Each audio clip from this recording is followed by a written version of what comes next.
Good morning, church. Good to see you this morning. We are grateful that you're here. Hope you had a good week. Sun shining, the weather's turning off crisp and cool. What more can you ask for? Don't tell me. There's probably something. But we are glad that you're here as we've gathered together to worship God in spirit and in truth, to do the things that God would have us to do, understanding that our worship is for God, is of God, and is directed by God. There was a group of students that had sat through class. They had listened intently. They had taken notes. They had followed the instructions. And finally, the teacher came to the end of the class. This was a college class. Came to the end of the class. And they said, now we're going to have a pop quiz. You see, they thought they were fixing to get out early. And so the teacher then passed the pop quiz out and asked every student to fill it out. And the students went through and they were answering the questions and they got to the very last question. Some, as the teacher watched, just put their pen down. Some shook their heads. Some smiled. Some scratched their heads. And the teacher realized that the last question had stumped them. And the teacher listened as the students walked out. Some of them said, last question doesn't count, does it? Last question is that's a bonus, isn't it? And if we get that right, you're going to give us bonus. You really didn't mean anything by the last question, did you? Some even asked. The last question was simply this. What's the name of the lady that you pass by every time you come to class that cleans this building? Only one student out of a classroom of students got it right. And so the next time they met, the teacher passed out the test.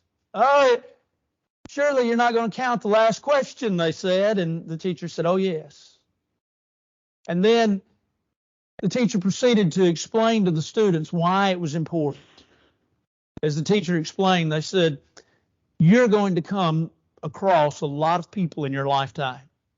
Some are going to be vital from a standpoint of job, and some are just, if you will, they're like you. And some, you may even say, are less than you. But the reality of it is no one is less than you. Every person you come in contact with is important. Every person you talk to is important. Every person you pass by is important. And you need to learn to value them, and you need to learn to be individuals that spend a little time with them and get to know them. And you need to treat them with great care. Lesson taught. And some of the students said, lesson learned. When the final came around, the teacher, the last question on the final said, what's the name of the lady that cleans the room or the building that we have our classroom in? And every one of them named her and named her correctly. They learned the lesson and they learned it well. We live in and amongst people. We are living in a world of people. If you ever read the old poem, I don't know why they call it a poem, but it is called a poem. It is in that genre, the Rhyme of the Ancient Mariner, where the old captain, if you will, is floating at sea, lost and hope to be found. But he says, as he's dying of thirst, water, water everywhere, not a drop to drink, because you can't drink seawater. There's people everywhere, and we have to learn to get along with them. We're continuing a series of lessons on self-improvement, how-to. They're all how-to lessons. And this lesson is how to get along with people, because you see, while we live in and amongst people, there's constant tug of war, isn't there? There's give and take. Yesterday afternoon, I was going down Charlotte and it looked like a car had hit a motorcyclist. The motorcyclist was still on the ground, and there was a car that, for whatever reason, as he had come off 40, he decided that he wanted to get in front of the car that was in front of me, that had a car right in front of them, and he was going to bully his way in. And we had to deal with him. And you deal with that on a personal basis, not just in driving, but dealing with people. You deal with people that have different personalities and different likes and different, if you will, thoughts and philosophies and ideas. And it's not always easy to get along with everybody. But Jesus said that the second great commandment is to do what? To love your neighbor as yourself. It's hard, isn't it? To be an individual that really does like people like the Lord would tell us. But we have to be individuals that learn to get along with people, because people are everywhere and we need to learn how to live with them and get along with them. But the question then comes, and it begs the question this morning as we're talking about these how-to sermons: how do you get along with people? How do you get along with them? How do you get along with your neighbor? How do you get along with the person that's you work with? How do you get along with the person that lives across the street from you? How do you get along with that grouchy person that you met in the grocery store? How do you get along with those folks that are your in-laws? And how do you get along with those folks that you seemingly have nothing in common with? How do you get along with those people? Well, let's look at a few ideas. First of all, one of the main keys is learning to listen to others. Everybody has a story, and everybody ultimately is a story. But everybody has a story. They have a story to tell. That story may be about their life. It might be about what they did this past week. It might be what they did 20 years ago. It might be about their children. And I guarantee if they got grandchildren, you're going to hear a story about the grandchildren. Just stay around. I'll probably tell you one. We've all got a story. Our story, it may be common, and our story may be just a joke. It may just be, simply put, I want you to hear what I read a while ago. I want you to hear what I saw. I read a story. I read a funny on Facebook. I want to share that with you. That's my story. Well, I want you to listen. Back quite a few years ago, matter of fact, probably 32, 33 years ago, a man came to the church building to fix something. He was one of our deacons, and he'd come to fix something. He told the elders in a meeting, he said, I'll fix this. And so he came one day to fix it. And I pitched in to help him, and I was helping him, and I started telling a story, and his eyes rolled back in his head. Like, I don't want to hear this. And I looked at him and I said, look, and he was a great guy, still is, as far as I know, still alive, was a few years ago when I saw him. I'll laugh at that, that's all right. But anyway, I looked at him and I said, hey, I'm a preacher. My wife's a school teacher. I don't know a story shorter than 5 minutes, so just hang on. Listen to others. You know, God listens to us, doesn't he? In my distress, the psalmist said, David in Psalm 18, in my distress, I called unto the Lord. 6, and he heard my plea.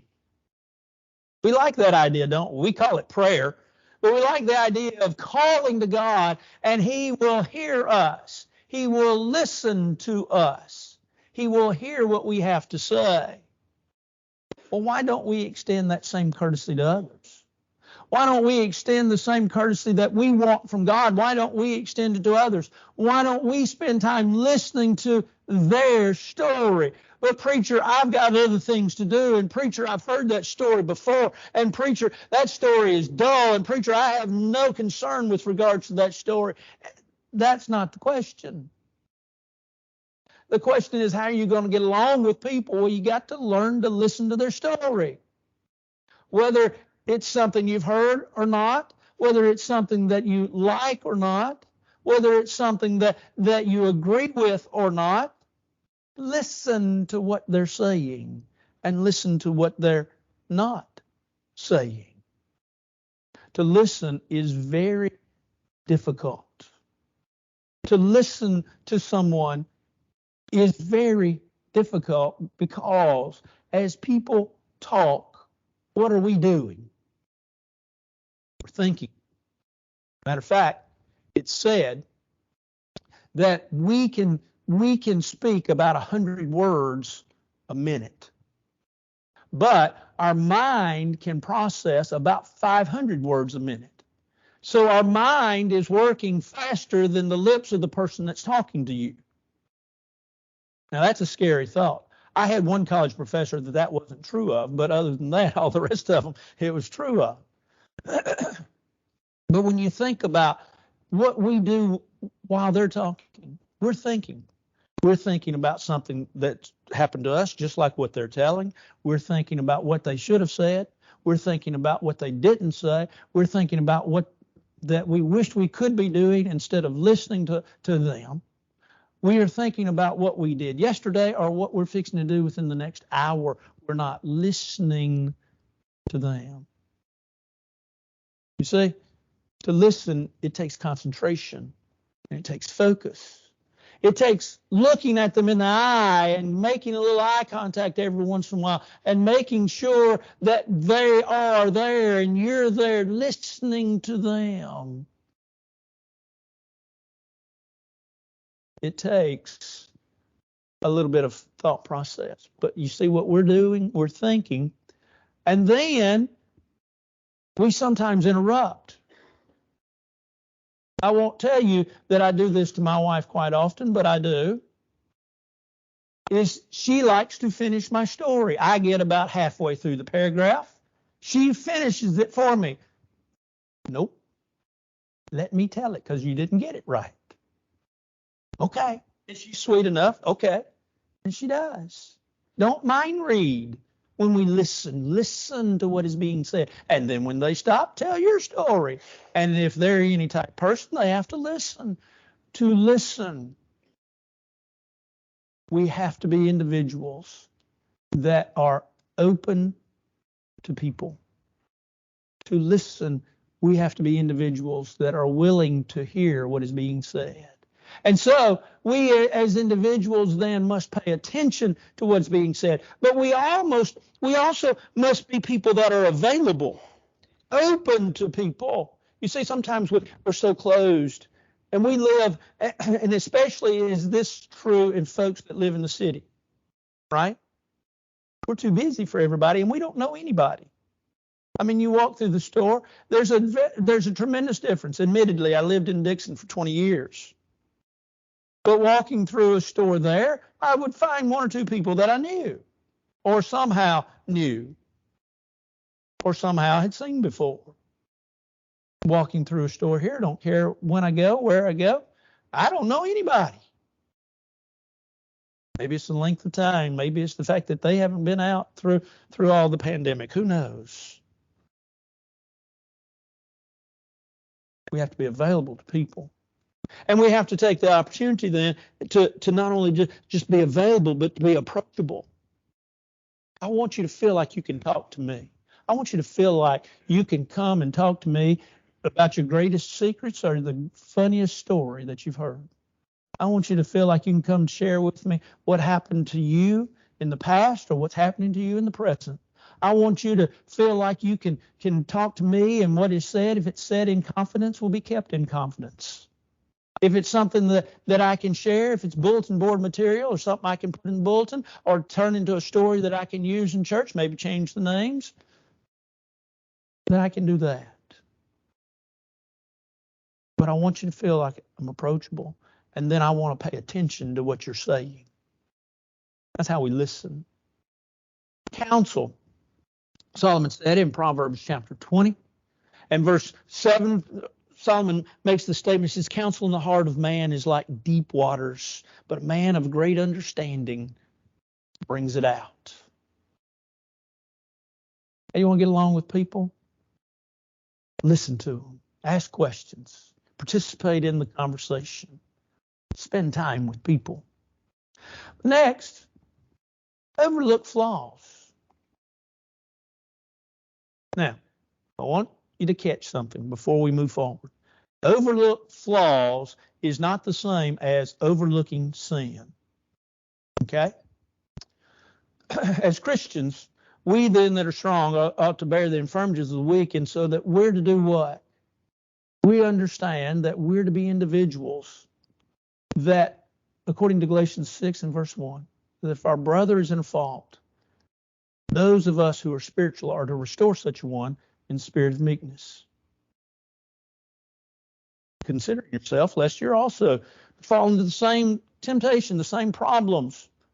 And so Paul reminds us there in Galatians 6, verse 1, we have a obligation, responsibility as Christians that if our brother is sinning or our sister is sinning and we know that, we should bring them back and we should help them. We should say, hey, here's what's going on and here's what I see and here's what I understand with regards to Scripture and you know, what can I do to help you get back into the straight and narrow, and what can I do to help you to get back in the right way?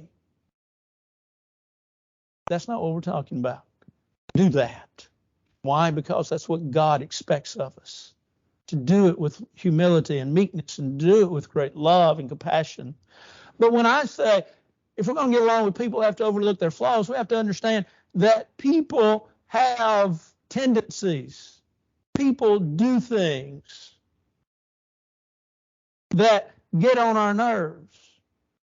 You see, Bo just liked to knock on the nursery door, and half of y'all turned around just then. That's not the first time he's done it, right? He has that tendency. Why? He likes doors. I don't know. It's all right. But we all have tendencies. We all have things that we do. And admittedly, they get on other folks' nerves. And we have failures. They're not from a standpoint of sin. They're just failures. You know, do you ever listen to people and they can't pronounce certain words correctly? There's a sportscaster here on one of our local channels that doesn't say Titans the way I say Titans. It aggravates me. It aggravates me. But I have to overlook that flaw. I have to overlook what I think is a perceived flaw that may not be in reality a flaw.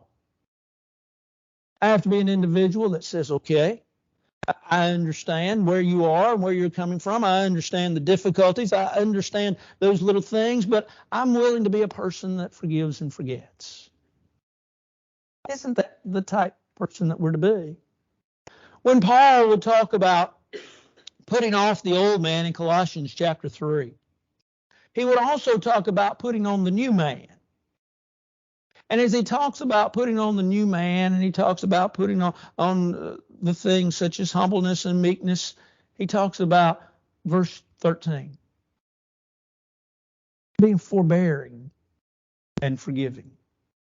What's forbearing? It's the idea of being patient with people. Be patient with others. Overlook their areas that cause aggravation to me. Now, you might say, well, preacher, I've done that. You know how I've done it? How? I've ignored those people. That's not what we're talking about. Well, I just don't have anything to do with them, and therefore I'm not aggravated. Gotcha. That's not what we're talking about. We're talking about actually looking at these people and being willing to forgive them. You see, Solomon, I think, was really right in a lot of ways in Ecclesiastes 7, verse 21, in which he said very simply, don't take to heart everything people say. Well, that's some heady advice, isn't it?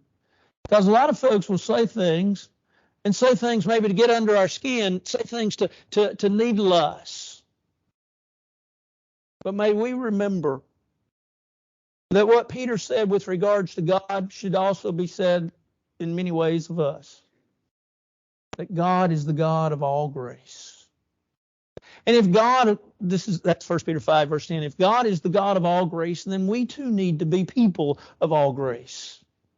We need to be people that are of this word, that are willing to be patient, to comfort the weak, to be patient. Paul said, 1 Thessalonians 5, verse 14, towards all men. To be patient when they have those flaws, when they have those areas of mistakes, when they get under our skin. For it is the discretion of a man that defers his anger. Proverbs chapter 19, verse 21. We need to overlook those flaws and overlook those character traits and overlook those difficulties. There's a couple one time that came in for counseling, not to me, but to a professional one time. And they came in and they were having a tough time in their marriage. They were really having a difficult time. And this counselor finally one day he said, well, we're going to I told you we'd give you some homework as you kept coming. He says, here's your homework for the week. He said, I want you to go home, and I don't want you to show the other one, but I want you to make a list of all the flaws that your spouse has, and I want you to bring that list with you when you come back next time. So they agreed. Her eyes lit up like a Christmas tree. They got back the next time for counseling, and they came back. But when they came back, the counselor said, okay, do you have your list? And they both said, yes, we have our list. And so he said, well, let me have them. She had a list a mile long. She had something written on the front and on the back of the paper of all of his flaws. But then the counselor looked at his list of her flaws, and it was empty. There wasn't a single flaw listed on that paper. And the counselor looked at him and said, surely she has flaws. And he said, yeah, she does. But he said, I love her too much to think about them. Well, it wasn't long before they were able to mend their ways and sort of, if you will, go off into the sunset happily ever after. We run into a lot of people, and their take is different. But may we always look, and may we always be able to overlook the flaws of others if we're going to get along with them. And that's what the Bible tells us to do. But next, we need to value people. Everybody has worth.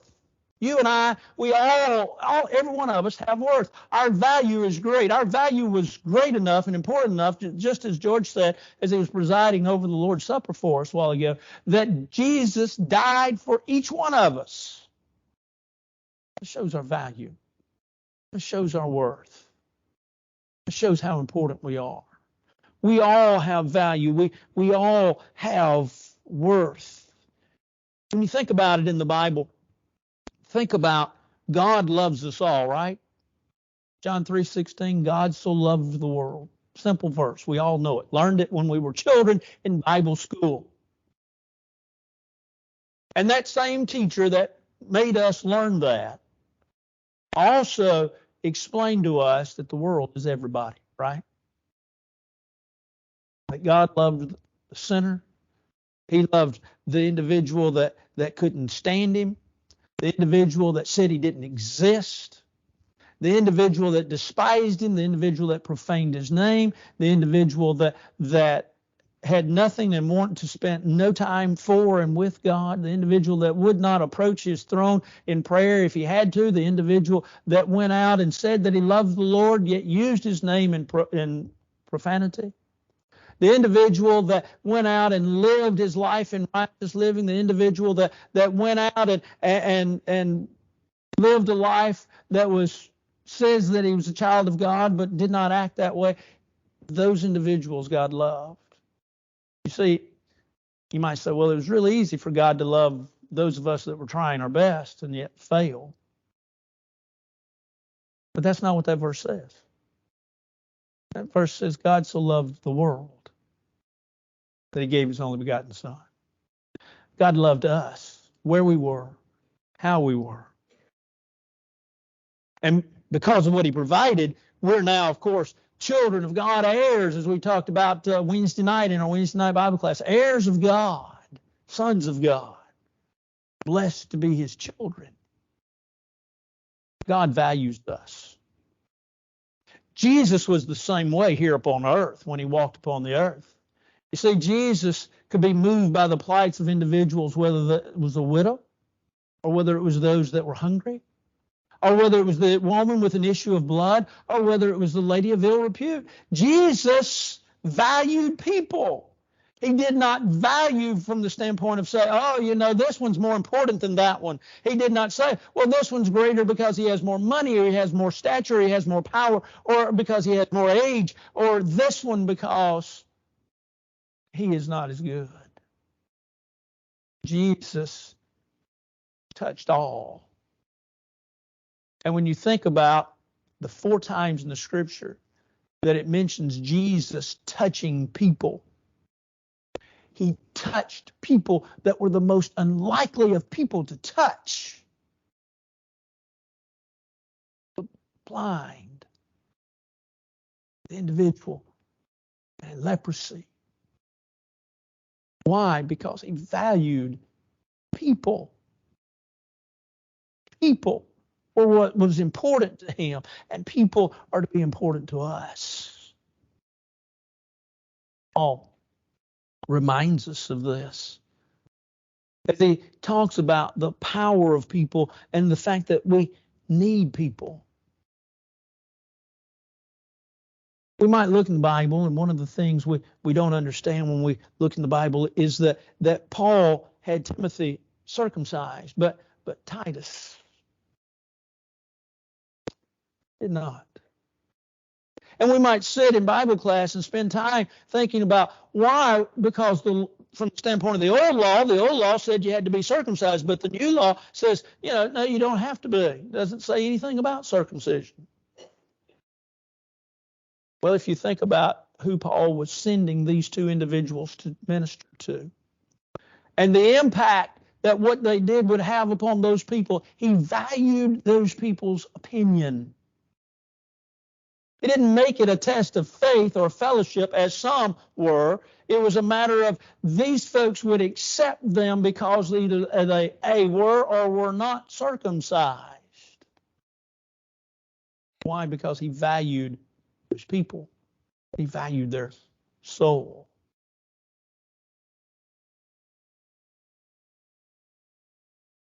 We need to learn to value people for who they are.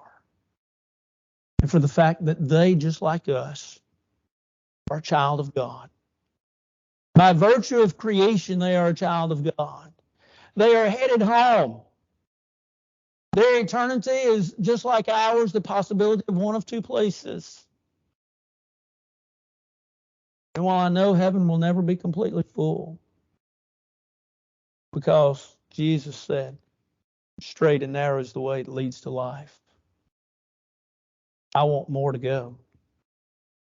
I want people to listen. But they won't listen unless I value them. Unless I, as an individual, show them that they have worth and importance to the Lord and to me. And so, if I want to get along with people, I have to learn to value them. But then I also have to encourage people. I believe in encouraging people. I believe in pats on the back. I believe in handwritten notes. I believe in phone calls. I believe in visits. I believe in showing up. I believe in availability. I believe in being there for people. When you look at Paul's ministry, go back, and I did this week. I did it twice just to look. And I went to the ends of Paul's epistles, every one of them. And not every one of them is this true, but go to the ends of Paul's epistles. Go to the end of 1 Corinthians and 2 Corinthians. Go to the end of the book of Romans. And what do you find? Paul talking about people. And even one individual that for whatever reason Paul didn't want to take on second missionary journey, as Barnabas did. Paul would later on in life in 2 Timothy chapter 4 said, bring Mark to me, for he is profitable to me and the ministry. Don't you know when Mark got, if you will, was told this, when Mark got message that Paul said, you're worthy, you're valuable, you're important to me, he walked straighter, he walked faster, he was ready to get there, he wanted to see Paul. Don't you know that Paul felt a little bit better about the goings on in 1 Corinthians chapter 16 when he talks about 2 people by the name of Stephanas? and Fortunatus that he calls spirit refreshers. Don't you know that the Levites in the book of 2 Chronicles stood a little straighter when it said that Hezekiah spoke encouragingly to the Levites, or to the preachers, if you will, the priests of that day? All it takes is just a minute. All it takes is a smile. All it takes is, hope you have a good day. All it takes is listening. All it takes is overlooking. All it takes is value. All it takes is us. Now, while Paul had such men as Onesiphorus and Epaphroditus and Epaphras, even Philemon, that were encouragers to his soul, spirit refreshers, if you will, there were others in the Bible that were not said of them that they were spirit refreshers. Diotrephes comes to mind, doesn't it? Hannah, bless her heart, in the book of 1 Samuel, the first chapter, Hannah was, if you will, a rival of Peninnah. And even though Elkanah told Hannah, said, you know, I've loved you, I've even shown that I've given you a little bit more, she was tormented by Peninnah. She didn't have a spirit refresher and friend there. She had someone that was trying to bring her down. We need to learn to encourage people. If we're going to get along with people, we need to learn to encourage them, to help them get along in life, to help them see the brighter day, to help them see the good side. We're studying right now in the auditorium class on Sunday morning, we're studying the Book of Ecclesiastes. And we're right in the middle of Solomon's search for happiness. And at this time, there could not be a more cranky, irritable, irritating individual than Solomon. And you might say, well, how could that be? He had money, he had power, he had wealth, he had this, he had that, he had the others. Well, I think he was going through a time without God. And there are those people in the world. But they need to be encouraged. Their spirits need to be lifted up. They need to be shared with. Not just the truth, but just give them a ray of sunshine. Walk into a room and try to brighten the room. If I come and see you in the hospital, and I hope I don't have to, but if I come see you in the hospital, or if you're or have for a period of time been out, when I talk to you, the one thing I'm going to try to get you to do before I leave is either smile or laugh. Why? Because I want to bring a little sunshine into your life. And we should be that, all of us should be that way with everybody. We should encourage others. How do you get along with people? Well, let me ask you something. In this lesson this morning, did you catch it? Did you catch the one key ingredient? Well, let's go through it again. If you're going to get along with people, you got to listen to them, right? You got to listen to what they're going to say. You got to overlook their flaws, overlook their faults. You got to be an individual that values them and values who they are. You got to be an individual that's willing to encourage them. Have you caught it yet? What's the key ingredient to getting along with people? Love. Listen, overlook, value, encourage. You got to love them. A preacher one time went to a congregation in order to see if he wanted to go to that work and if they wanted to accept him as well. And so on Saturday night, before he was to stand up to preach, he had answered questions for them on paper. He'd gone through the process, if you will, that they had. And so he was sitting down on Saturday night after a meal in one of them's homes, and he was sitting there talking to them, and they were asking him several questions. And finally, one of the elders asked him, said, you know, the people around here are different. He gave the reason for why they were different. He said, they're just a little different around here. He said, how would you go about treating them? And how would you deal with them? And he said, I'd love them. I'd simply love them. Dear friends, how do you get along with people?